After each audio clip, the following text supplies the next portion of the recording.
All right, guys, this is our fourth video for our comic reviews, comic news, all that stuff. We're just gonna go ahead and jump right up in it, right on it. But I can't talk right now. We're gonna go ahead and start. It has been a day, I can tell you that.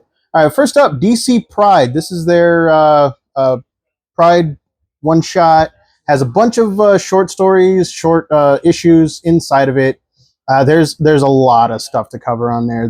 We're not going to be able to get to all of it, but opening up Starman. I actually don't know a whole lot about Starman, but I didn't even know he was bi. But apparently he is now, and his story is pretty well written. It's enemies to lovers kind of thing. The artwork very pastel. It's like it's good. It's drawn very well, illustrated very well. Next up, you got there's an Aquaman one, the Jackson Hyde Aquaman. I guess it would be like Aqualad, but now he's Aquaman. He to like paraphrase stuff. It's basically he feels like a fish out of water, and yes, that is a pun. I love puns. He doesn't know where to belong, and his whole little section is just him learning how to accept where he is, accept where he wants to be, and it's pretty good. I liked it. I like the message it sent.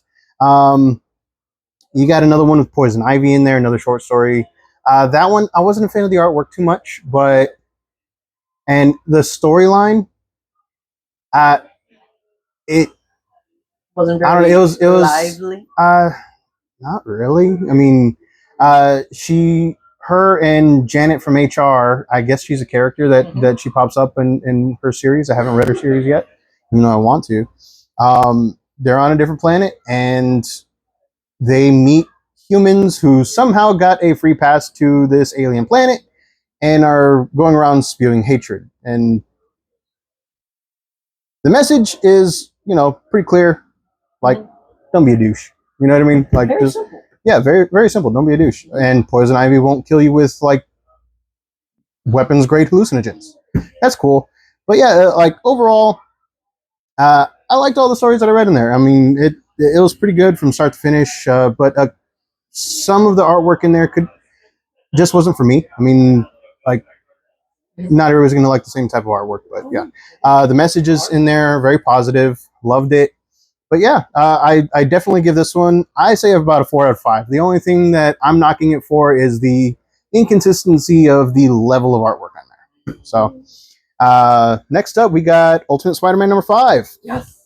All right, regale us. All right. Okay. So first off, this one, not much Spider-Man in. This is all like backstory for Harry and his Green Goblin.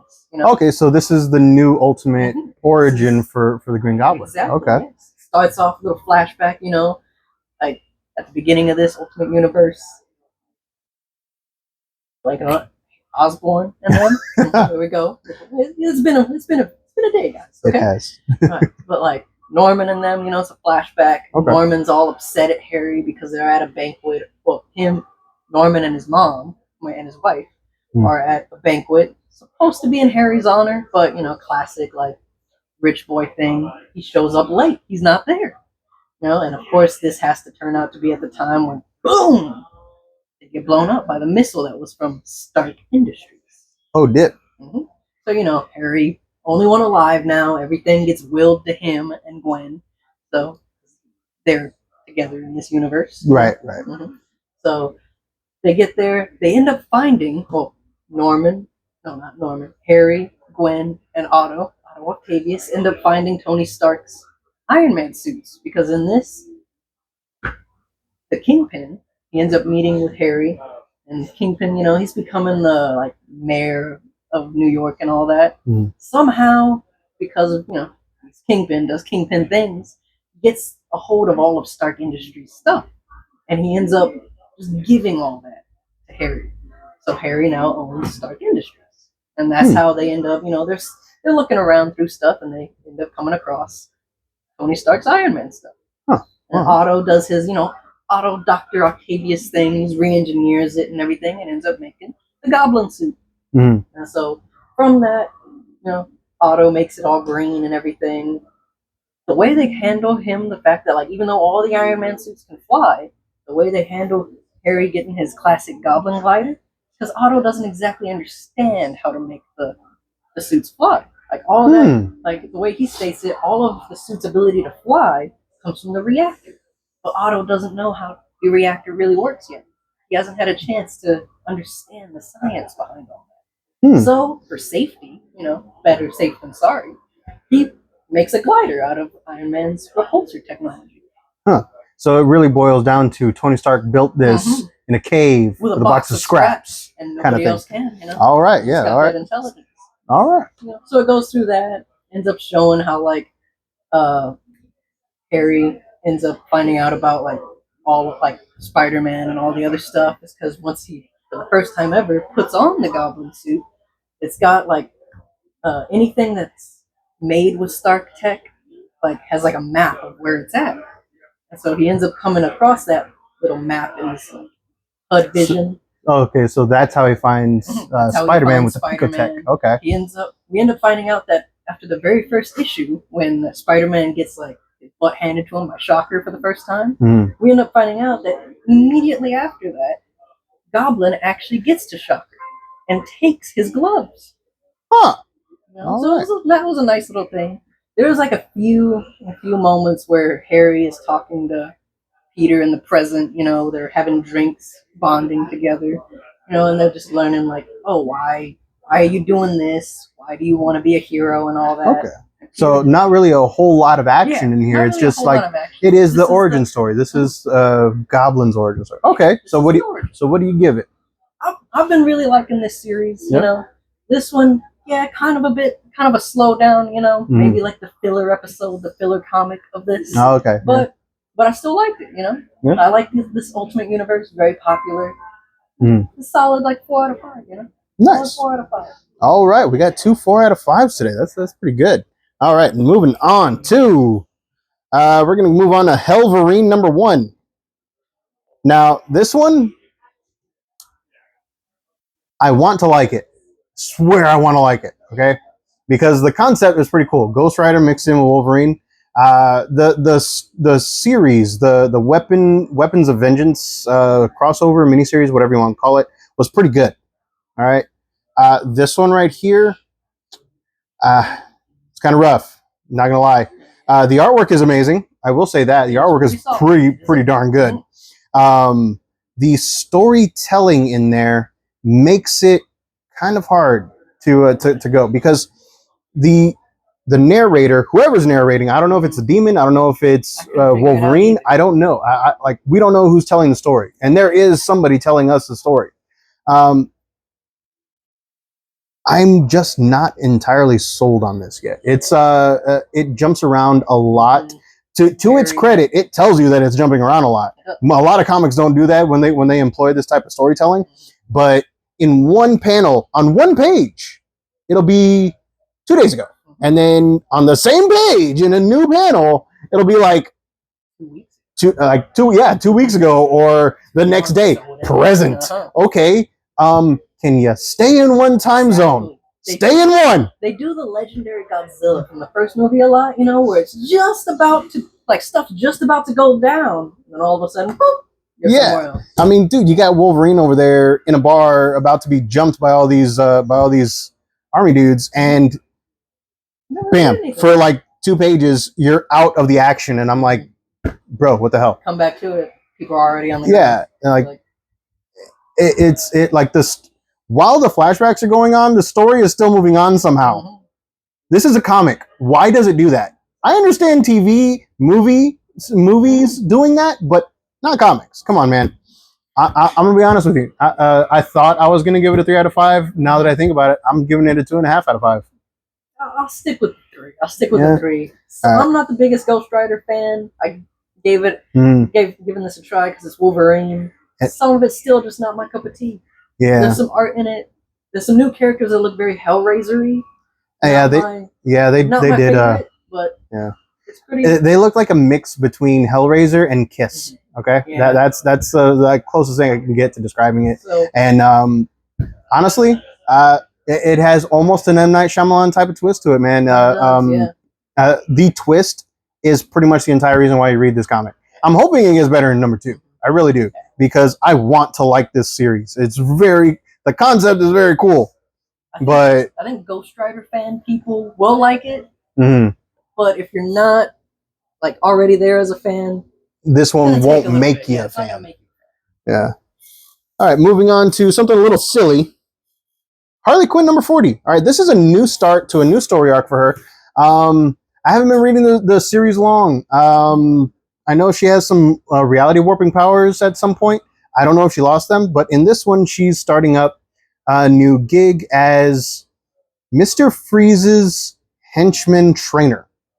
I had to slow myself down because I knew I was going to trip up over myself on that. And that's not a spoiler or anything. That's in the solicitation. So like that is what she's doing. Okay. And a lot of people were like, oh my gosh, she's putting on her old jester costume again. And they were freaking out. She's putting it on because she's working in a cold place, dude. And it's warm. The storytelling in there, very good. I have yet to read a bad Harley Quinn comic from this series. It's very good, very very weird, funny. The artwork is very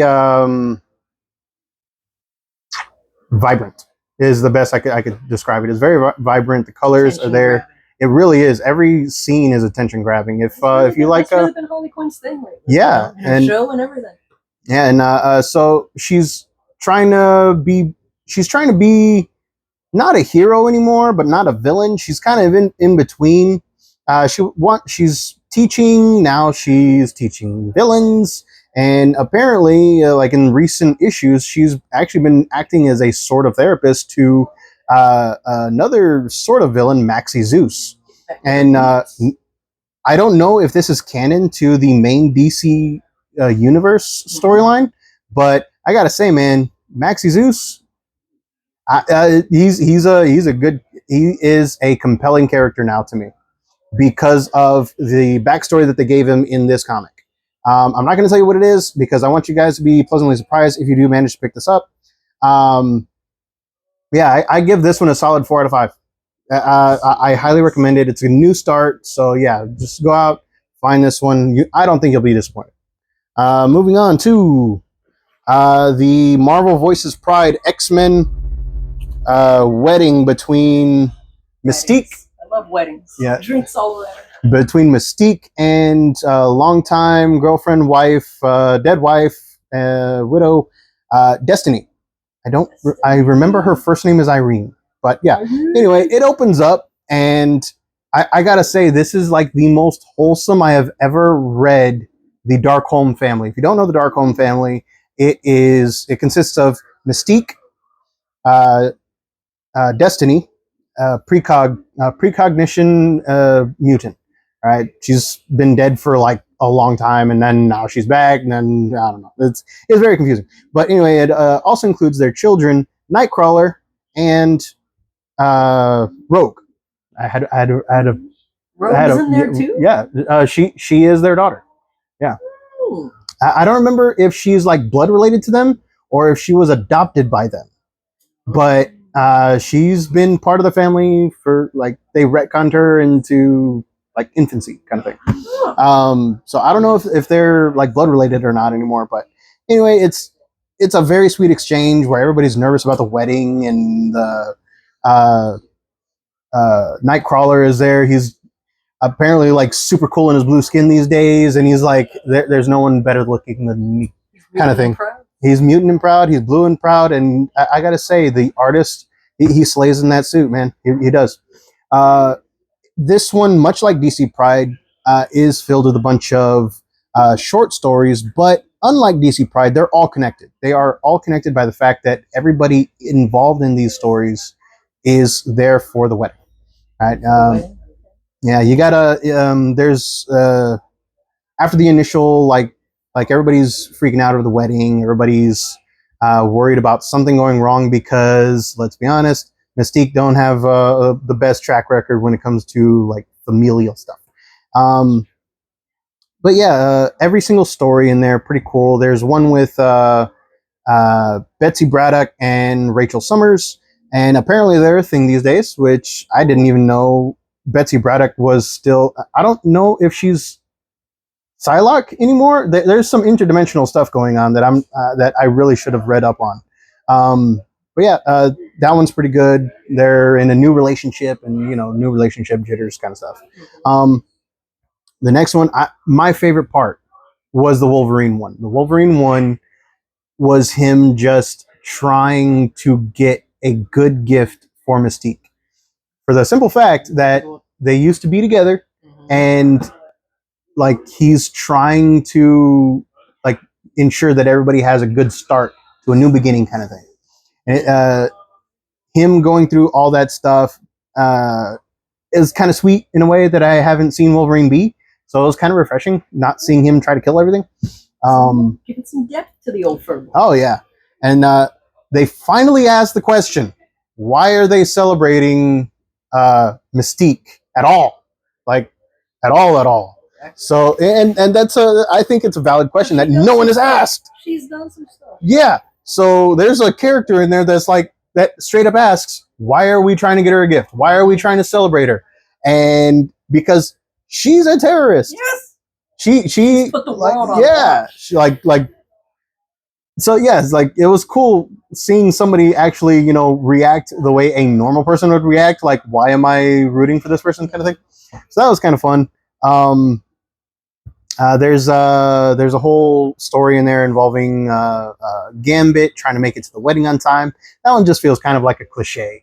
Like, okay, you got one thing, you forgot one thing, you got to go back for it, and then you have to make it across town by X time, and everything just goes wrong. Yeah, puns. I told you. Anyway, so yeah, that one felt a little forced. The ending, kind of a twist ending. A bit twisty. I think there's going to be ramifications for the ending, hopefully in like some of the new storylines coming out in July. But yeah, it's a solid one. You know what? I'm gonna give it a 5 out of 5. Every single story has different artwork, but every single story is solid. Okay, I give it a 4 out of 5. I highly recommend picking this one up. I think that about does it for our comic reviews and stuff. You see, yeah, that about does it. So thanks for watching. Later.